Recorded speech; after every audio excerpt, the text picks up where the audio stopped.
The Lord be with you. I'm Deacon Keith Fournier, and our first reading is from the book of Exodus. The Lord said to Moses and Aaron in the land of Egypt, "This month is to be the first of all the others for you, the first month of your year. Speak to the whole community of Israel and say, on the 10th day of this month, each man must take an animal from the flock, one for each family, one animal for each household. If the household is too small to eat the animal, a man must join with his neighbor, the nearest to his house, as the number of persons requires. You must take into account what each can eat in deciding the number for the animal. It must be an animal without blemish, a male, 1 year old. You may take it from either sheep or goats.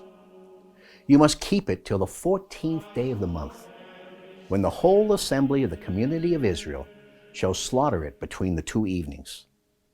Some of the blood must then be taken and put on the 2 doorposts and the lintel of the houses where it is eaten. That night the flesh is to be eaten, roasted over the fire. It must be eaten with unleavened bread and bitter herbs. You shall eat it like this, with a girdle round your waist, sandals on your feet, a staff in your hand. You shall eat it hastily. It is a Passover in honor of the Lord.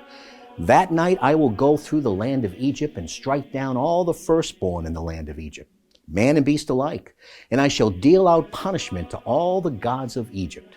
I am the Lord. The blood shall serve to mark the houses that you live in. When I see the blood, I will pass over you, and you shall escape the destroying plague when I strike the land of Egypt.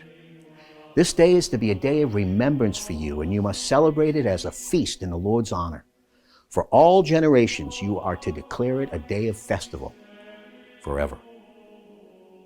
And our response is from Psalm 116. What return can I make to Yahweh for his generosity to me?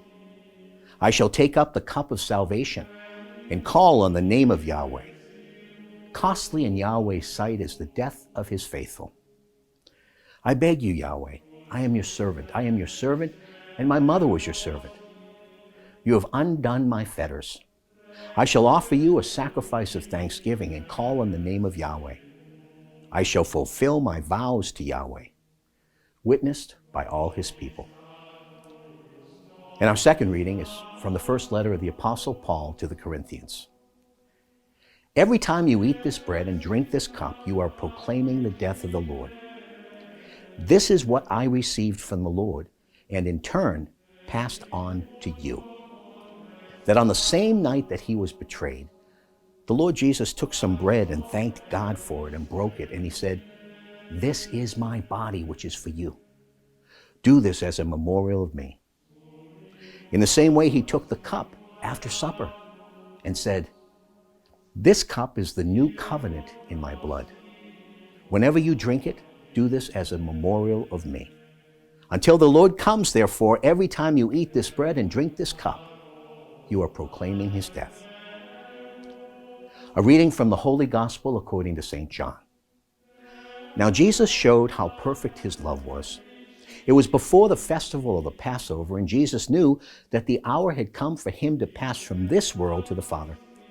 He'd always loved those who were his in the world, but now he showed how perfect his love was. They were at supper, and the devil had already put it into the mind of Judas Iscariot, son of Simon, to betray him. Jesus knew that the Father had put everything into his hands and that he had come from God and was returning to God. And he got up from table, removed his outer garment, and taking a towel, wrapped it round his waist. He then poured water into a basin and began to wash the disciples' feet and to wipe them with the towel he was wearing. He came to Simon Peter, who said to him, "Lord, are you going to wash my feet?" Jesus answered, "At the moment you do not know what I am doing, but later you will understand." "Never," said Peter, "you shall never wash my feet." Jesus replied, "If I do not wash you, you can have nothing in common with me." Then, Lord, said Simon Peter, "not only my feet, but my hands and my head as well." Jesus said, "No one who has taken a bath needs washing. He's clean all over. You too are clean, though not all of you." He knew who was going to betray him. That was why he said, though not all of you are. When he had washed their feet and put on his clothes again, he went back to the table. Do you understand, he said, what I've done to you? You call me Master and Lord, and rightly, so I am. If I then, the Lord and Master, have washed your feet, you should wash each other's feet. I've given you an example so that you may copy what I've done to you. The Gospel of the Lord.